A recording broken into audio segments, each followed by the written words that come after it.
A day in the life ng isang probinsyanong walang magawa sa buhay. O, kung hindi ka interesado sa video na to, auto-skip ka na lang be. Ganun lang yun be, para wala tayong daming drama sa buhay. Madaling araw pa nga lang nitong araw na to ay maaga kaming bumiyahe. Actually, this video was taken back in May 2025. Maagang gumayak, maagang naghanda para sa broadcaster ng Pilipinas. Uy, charot! Hindi. Maaga kami naghanda, maaga kaming gumayak, at nung okay na nga, ay di lumarga na kami. Ano pa? Mas maaga, mas maganda daw doon. Especially when the sun is just about to rise. In short, sunrise. Diyos ko po, pinahaba pa. Ngayong araw ay papunta nga pala kami sa isang lugar na dinadayo ng mga turista na mula pa sa iba't ibang bayan. At ito ay walang iba kundi ang Makapaya Hills dito sa San Andres, Quezon. Siguro karamihan sa mga nakakapanood ng video na to ngayon ay nakarating na nga dito sa Makapaya Hills. Ikaw, nakapunta ka na rin ba dito? Kailan? Comment down below. Nung pumunta ba kayo dito, mainit o maulan? Wala lang, tinatanong ko lang.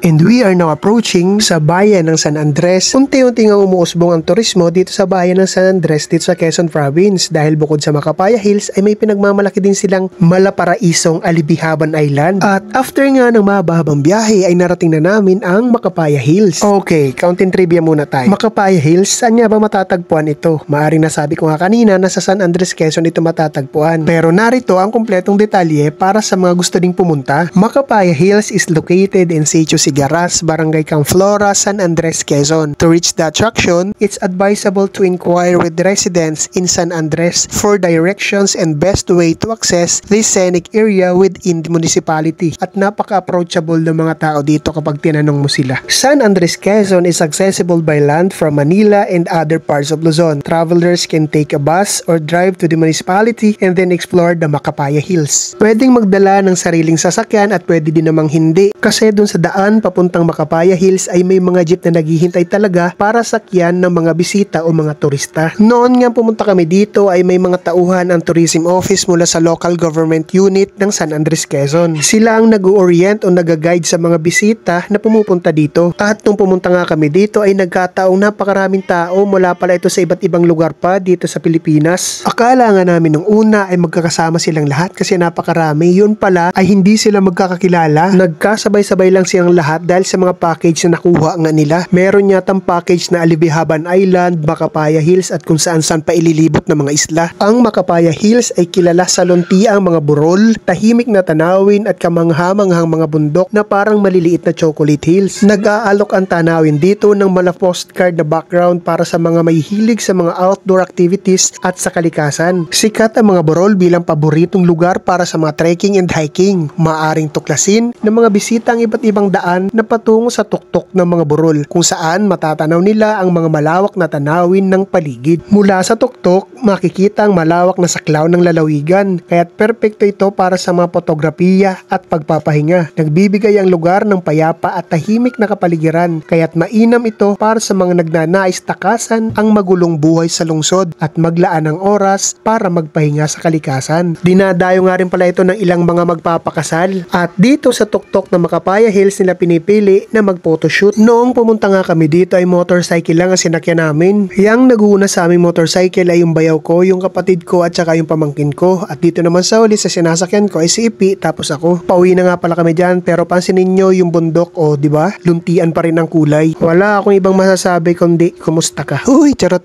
Wala, sobrang ganda. At tunay yung sinasabi nila na talagang marirelax ka dito. Last na, kung nalilito ka pa rin sa pagpunta dito, huwag ka mag-alala. Pagpasok mo pa lang sa bayan ng San Andres, magtanong-tanong ka na sa mga taong naglalakad. Kasi hindi naman yan mawawala ng mga taong naglalakad lalo at probinsya. Itanong mo kung saan ang tamang daan papunta sa Makapaya Hills at sasagutin ka nila ng tama. Kasi napakababait ng mga tao dito. Pero syempre dapat mabait ka rin. Yun lang yun.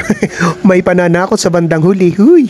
Isa pa nga pala, last na talaga to, promise. Kapag pupunta kayo dito sa Makapaya Hills, maging responsable. Kapag may mga pinagkainan kayo na makakasira o makakadumi dito sa Makapaya Hills, ilagay nyo na lang sa inyong mga bag. Kasi tao naman yata tayong lahat. Uy! O siya, sige, hanggang dito na lang muna at sana mapasyalan nyo rin itong lugar na to. Hanggang sa muli, paalam!